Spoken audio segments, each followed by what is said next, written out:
नमस्कार, आप देख रहे हैं एसपीडी न्यूज। दिन भर की ताज़ा खबरों के लिए अभी सब्सक्राइब करें एसपीडी न्यूज और खबरों में आगे बढ़ने से पहले वीडियो को लाइक जरूर से करें। और इसी के साथ आज की पहली बड़ी खबर कि पीएम नरेंद्र मोदी ने कांग्रेस पर साधा निशाना। कहा कि साल 2008 में मंदी के वक्त भारत में था पॉलिसी पैरालिसिस का माहौल। सीएम योगी आदित्यनाथ बोले, देश और धर्म की रक्षा के लिए प्रेरणा पुंज है सिख गुरुओं का बलिदान। सीएम अरविंद केजरीवाल की सिंगापुर यात्रा रद्द, आप सरकार ने केंद्र और एलजी को ठहराया जिम्मेदार। महिलाओं के लिए रोडवेज बसों में मुफ्त यात्रा की सुविधा, 10 और 11 अगस्त को मिलेगी ये फ्री सेवा। रेलवे ने दी यात्रियों को बड़ी खुशखबरी, जल्द शुरू की जा सकती है प्रीमियम तत्काल सेवा, 4 घंटे पहले मिल जाएगी टिकट।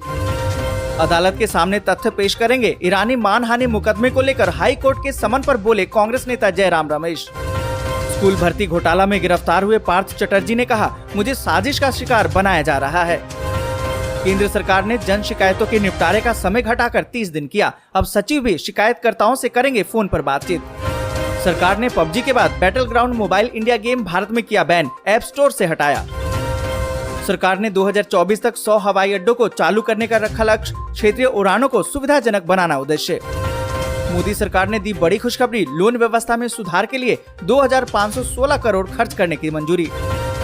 ईडी को अर्पिता मुखर्जी की 4 गायब लग्जरी कारों की तलाश, सूत्रों का दावा गाड़ियों में भी भरा है कैश और गोल्ड। योगी सरकार का बड़ा फैसला, यूपी में हर परिवार का बनेगा फैमिली कार्ड, रोजगार और नौकरी में मिलेगी मदद। कामराज प्लान पर काम कर सकती है ममता बनर्जी, हो सकता है पूरे मंत्रिमंडल का इस्तीफा। शी जिनपिंग ने ताइवान को लेकर जो बाइडेन को दी चेतावनी, कहा कि आग से खेलने वाले राख हो जाएंगे। देश में पहले स्थान पर पहुंचा यूपी का जीएसटी रिटर्न, बिना कोई टैक्स बढ़ाए पेट्रोल डीजल पर लगने वाले वैट में भी कटौती।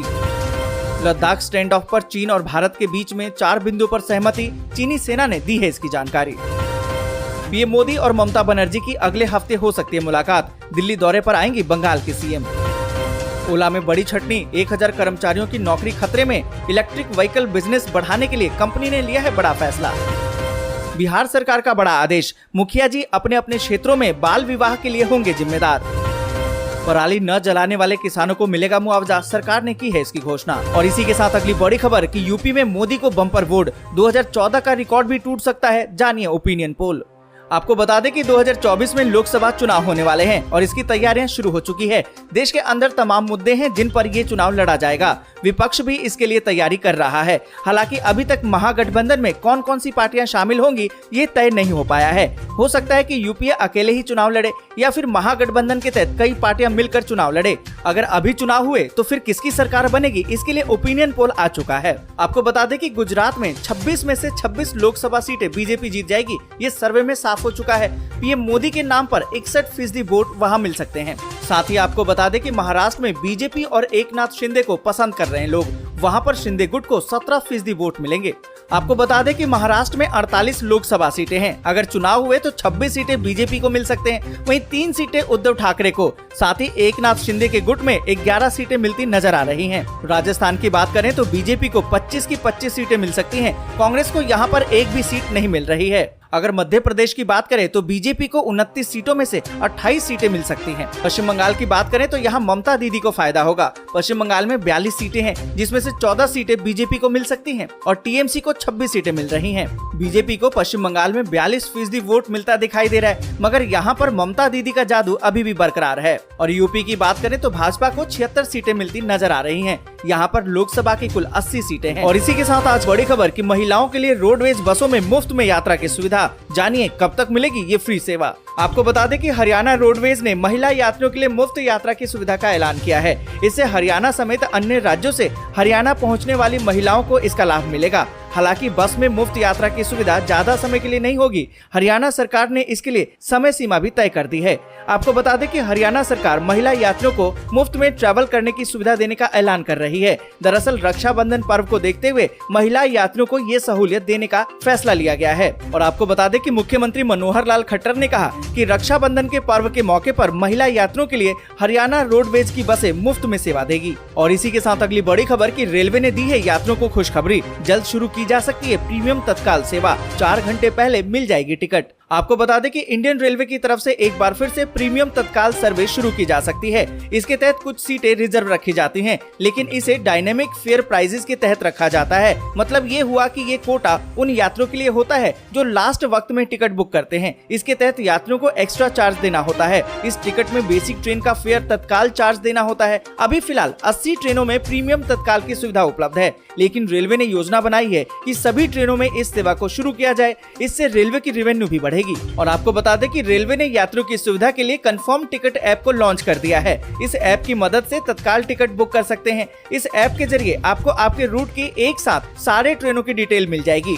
और इसी के साथ अगली बड़ी खबर की Battle Ground Mobile India game Bharat में बैन। आपको बता दें कि PUBG मोबाइल का रीब्रांडेड वर्जन यानी कि Battle Ground Mobile India Krafton के इस गेम को गूगल प्ले स्टोर और एप्पल स्टोर से हटा दिया गया है। रिपोर्ट्स की माने तो सरकार के एक आदेश के बाद इस गेम को दोनों प्लेटफॉर्म से रिमूव कर दिया गया है। इसके पीछे की वजह जाने तो कुछ दिन पहले 16 साल के लड़के का अपनी मां की हत्या PUBG जैसे ऑनलाइन गेम की वजह से बताया गया है। ये मामला संसद तक पहुंचा, जहां सरकार ने बताया कि गृह मंत्रालय इसकी जांच कर रहा है। सरकार ने बताया कि कुछ बैन ऐप्स नाम बदलकर एक बार फिर से भारतीय बाजार में आ गए हैं। यहाँ पर हम आप लोगों की राय भी जानना चाहते हैं। क्या भारत जैसे देश में PUBG जैसे गेम को बंद करना चाहिए या नहीं? आप अपनी राय कमेंट के जरिए जरूर बताएं। और इसी के साथ अगली बड़ी खबर की हैप्पीनेस पाठ्यक्रम के 4 साल पूरे। केजरीवाल बोले छात्रों को ऐसा बनाना चाहते हैं जो नफरत नहीं देश में प्रेम फैलाए।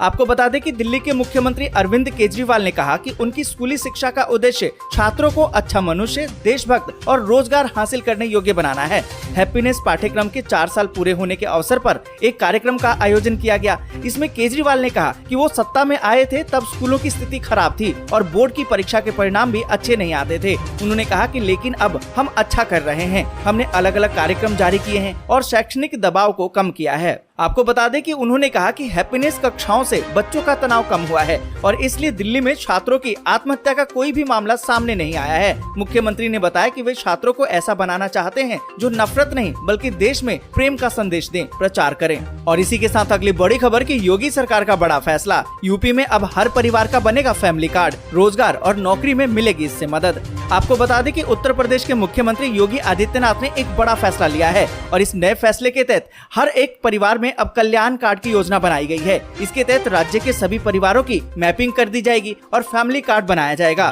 फैमिली कार्ड 12 अंकों का होगा और इस कार्ड की मदद से सरकार परिवारों के बारे में पूरी जानकारी जुटाने में मदद करेगी। आपको बता दें कि बताया तो ये जा रहा है कि कार्ड की मदद से योगी सरकार लोगों को सरकारी योजनाओं में रोजगार और सरकारी नौकरी दिलाने में सहयोग करेगी। हाल ही में सीएम योगी आदित्यनाथ ने इसको लेकर एक प्रेजेंटेशन भी दिया था और समाज कल्याण विभाग को इसे लागू करने के निर्देश भी दिए थे। और यहाँ पर आपको बता दें कि परिवार पहचान पत्र के लिए राशन कार्ड से डेटा एकत्रित करने की तैयारी की जा रही है। अगर ऐसा होता है तो कुछ ही दिनों में 60% परिवार इससे जुड़ सकेंगे। आपको बता दें कि परिवार कल्याण कार्ड योजना से सरकार हर परिवार को रोजगार से जोड़ेगी और इसके साथ सरकार की सभी योजनाओं को भी एक एक परिवार से जोड़ा जाएगा। साथ ही धोखाधड़ी भी रुकेगी। और इसी के साथ अगली बड़ी खबर की कोरोना का कहर जारी। एक दिन में फिर से आए 20,000 से ज्यादा नए मामले, जबकि 47 लोगों की मौत।